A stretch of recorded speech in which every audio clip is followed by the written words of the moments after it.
నెల్లూరు నగర పరిధిలో గత 5 ఏళ్లు అధికారంలో నడిపిన అక్రమాల పాపాలు ఒక్కొక్కటి బయటపడుతున్నాయి. పరిధి దాటి మరి ఐఏఎస్ అధికారుల సంతకాలను ఫోర్జరీ చేసేశారు కొందరు నేతలు, అధికారులు. ఆ పాపాలు ఇప్పుడు ఆఖరి దశకు చేరుకున్నాయి. అధికారుల విచారణలో సూత్రధారులు, పాత్రధారులు బయటకు వస్తున్నారు. తీగ లాగితే డొంక కదిలినట్లు తెర వెనుక ఉన్న ఒక్కొక్కరు బయటపడుతున్నారు. కోట్ల రూపాయల కుంభకోణం వెనుక ఎంతమంది ఉన్నారో వెతికే పనిలో అధికారులు నిమగ్నమయ్యారు. నగర మేయర్ భర్త జయవర్ధన్ తో పాటు 6 మంది కార్పొరేటర్లు, పలువురు నేతల పాత్ర బయటపడుతోంది.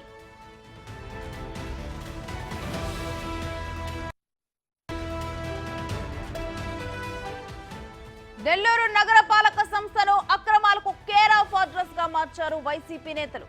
అధికారం అడ్డదండలతో అక్రమాలను సక్రమార్కులు చేసే పనిలో పడ్డారు. ఈ క్రమంలో సామధాన దండోపాయాలను ఉపయోగించి అధికారులను లొంగ తీసుకొని పనులు కానిచ్చేశారు. అయితే తమకు అనుకూలంగా లేని కొందరు అధికారుల సంతకాలను పెట్టించుకోలేకపోయారు. ఈ క్రమంలోనే మార్టిగేజ్ రిలీజ్ కోసం అవసరమైన సంతకాలని ఫోర్జరీ చేశారు. ప్రస్తుత కార్పొరేషన్ కమిషనర్ వికాస్ మర్మత్ తో పాటు అప్పటి కమిషనర్ హరిత సంతకాలని ఫోర్జరీ చేశారు.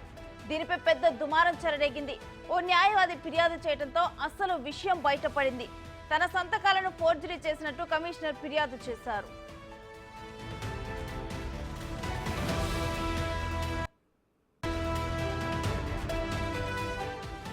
కమిషనర్ సంతకాల ఫోర్జరీ విషయాన్ని పోలీసులకు ఫిర్యాదు చేయడంతో పోలీసులు విచారణను వేగవంతం చేశారు. కేవలం 10 రోజుల్లోనే సూత్రధారులు, పాత్రధారులను గుర్తించారు.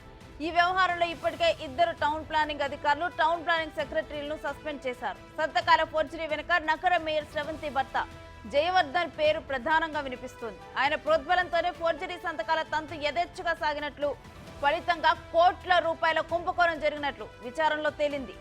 దీంతో ఉచ్చు ఎవరి మెడకు చుట్టుకుంటుందో అన్న ఉత్కంఠ కొనసాగుతోంది.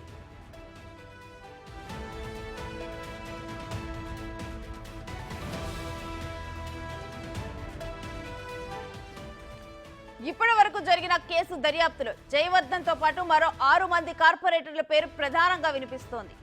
6 మంది కార్పొరేటర్లు మేయర్ భర్తపై జిల్లా ఎస్పీకి కమిషనర్ ఫిర్యాదు చేశారు. వీరిపై క్రిమినల్ కేసులు కూడా పెట్టమని కోరారు. అలాగే చట్టపరమైన చర్యలు తీసుకోవాలని తన ఫిర్యాదులో పేర్కొన్నారు. ఐఏఎస్ అధికారి అయిన కార్పొరేషన్ కమిషనర్ వికాస్ మర్మత్ ఎస్పీకి ఫిర్యాదు చేయడంతో ప్రస్తుతం నేతలు తలలు పట్టుకుంటున్నారు. వైసీపీలో కొనసాగుతున్న ఆ కార్పొరేటర్లు ప్రస్తుతం అధికార పార్టీ నేతల చుట్టూ ప్రదక్షిణలు చేసే ప్రయత్నం చేస్తున్నారట. ఇక వీరితో పాటు కొత్తగా శివకృష్ణ అనే పేరు తెర మీదకు వచ్చింది. ఇంతకీ ఈ శివకృష్ణ ఎవరు, ఆయన శివకృష్ణ లీలలు ఏంటి అన్న దిశగా పోలీసులు విచారణ చేపడుతున్నారు.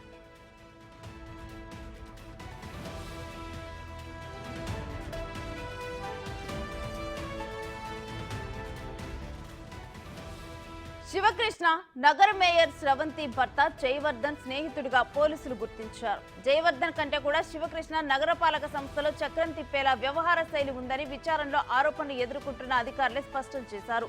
దీంతో శివకృష్ణ పేరు బయటపడింది. శివకృష్ణ అధికార బలాన్ని అడ్డుపెట్టుకొని అక్రమాలు యథేచ్ఛగా చేసినట్లు స్పష్టమైంది. దీంతో శివకృష్ణ పేరును కూడా పోలీసులు ఫోర్జరీ సంతకాల కేసులో చేర్చే అవకాశాలు కనిపిస్తున్నాయి.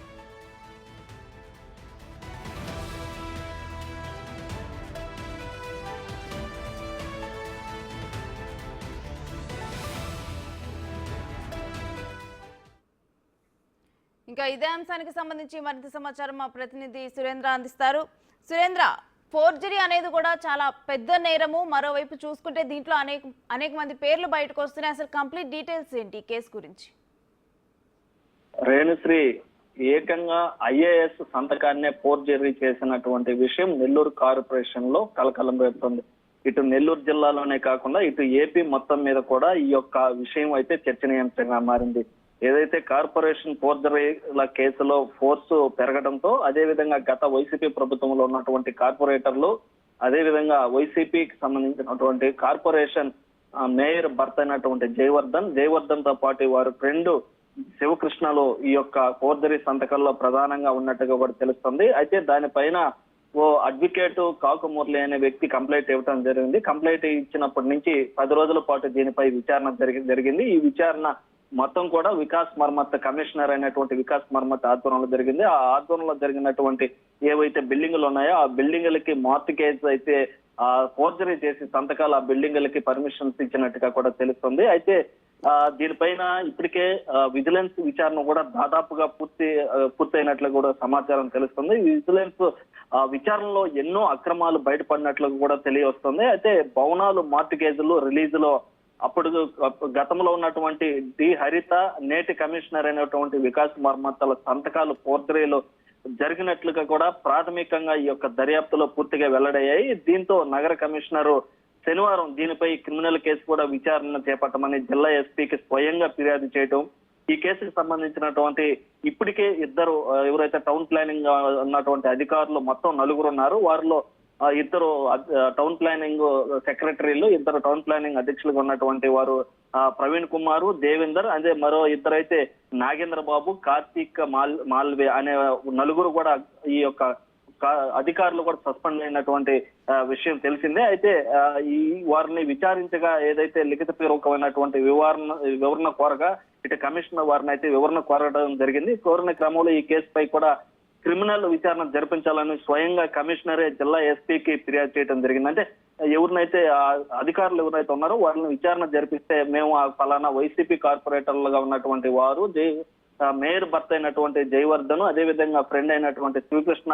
వారు చెప్తేనే మేము చేసామని చెప్పి ఆ విచారణ తేలడంతో కూడా వారందరిపైన కూడా ఈ యొక్క కేసు అయితే ఎస్పీకి ఫిర్యాదు చేయడం జరిగింది. అదేవిధంగా ఈ యొక్క మొత్తం నెల్లూరులో ఉన్నటువంటి 70 భవనాలు మార్టిగేజ్ విడుదలకు సంబంధించి పెద్ద ఎత్తున నిబంధనలను ఉల్లంఘన జరిగినట్లుగా కూడా మార్టిగేజ్ రిలీజ్ పత్రాల్లో కమిషనర్ల ఫోర్జరీ సంతకాలు ఉన్నట్లు కూడా గుర్తించడం జరిగింది. ఈ కేసులో దాదాపు నిందితులకి పూర్తి స్థాయిలో ఉచ్చు బిగుచుకునే విధంగా కూడా ఇప్పుడు నెల్లూరు జిల్లాలో ఇది ఒక హాట్ టాపిక్ గా మారింది.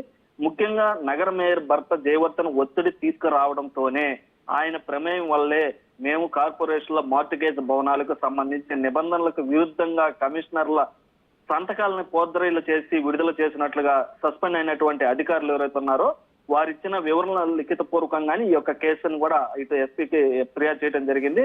దాంతో పాటు కూడా ఫోర్జరీ కేసులో ఉన్నటువంటి లోకల్ గా ఉన్నటువంటి ఇన్ఛార్జ్ గా వైసీపీకి సంబంధించినటువంటి మాజీ ఎంపీ ఆదాల ప్రభాకర్ రెడ్డి కార్యాలయ ఇన్ఛార్జ్ గా పనిచేసినటువంటి ఓ కీలక వైసీపీ నేత హస్తం కూడా దీంట్లో ఉన్నట్లు కూడా తెలుస్తుంది. అలాగే తెర వెనక పాత్ర దాగు ఉన్నటువంటి పాత్రదారులు ఎవరైతే ఉన్నారో వారందరినీ కూడా బయటకు తీసేందుకు ఈ యొక్క కేసు అయితే పూర్తిగా విచారణ చేయాలని చెప్పి ఇటు ఎస్పీకి ఫిర్యాదు చేయడం జరిగింది. దీంట్లో ముఖ్యంగా అధికారుల పాత్ర ఉండటంతో అధికారులు వెంటనే సస్పెండ్ చేసి వారిని విచారణ చేయడంతో దీంట్లో ఉన్నటువంటి వారందరూ బిగిస్తుండటంతో వారందరూ కూడా ఇప్పుడు తలలు పట్టుకుంటున్నటువంటి పరిస్థితిలో అధికారంలో ఉన్నటువంటి టీడీపీ పార్టీలో ఉన్నటువంటి నాయకుల చుట్టూ వాళ్ళ ఇళ్ల చుట్టూ కూడా తిరుగుతూ మమ్మల్ని ఈ కేసు నుంచి బయట వేయాలని కూడా ప్రాధాయపడుతున్నట్టు కూడా తెలుస్తుంది. అయితే మొత్తం మీద కూడా ఈ యొక్క నెల్లూరు కార్పొరేషన్ కి సంబంధించినటువంటి ఏదైతే మార్టిగేజ్ ఒక బిల్డింగ్ ఒక అపార్ట్మెంట్ నిర్మించాలంటే ముందుగా 10 అంకణాలు బిల్డింగ్ కు సంబంధించినటువంటి ఒక ఫ్లాట్ ని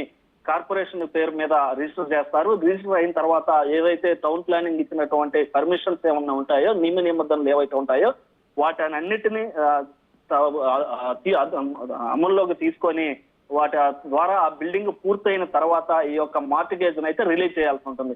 ఈ రిలీజ్ చేసే క్రమంలో ఏదైతే టౌన్ ప్లానింగ్ ఇచ్చినటువంటి ప్లాన్ ప్రకారం బిల్డింగ్ ఉందా లేదని చెక్ చేసి ఆ యొక్క మార్టిగేజ్ అయితే విడుదల చేస్తారు. అయితే ఈ యొక్క ఫోర్జరీ సంతకాలు చేయడంతో ఆ యొక్క బిల్డింగ్లన్నిటిని కూడా ఓపెన్ చేయడం జరిగింది. దాంతో ఇదొక ఐఏఎస్ సంతకాన్ని ఫోర్జరీ చేయడం ఏంటని కూడా ఇటు నెల్లూరు జిల్లా వ్యాప్తంగా కాకుండా రాష్ట్రంలో ఇది ఒక పెద్ద చర్చనీయాంశమైందని కూడా చెప్పొచ్చు. రేణుశ్రీ. Thank you Surendra.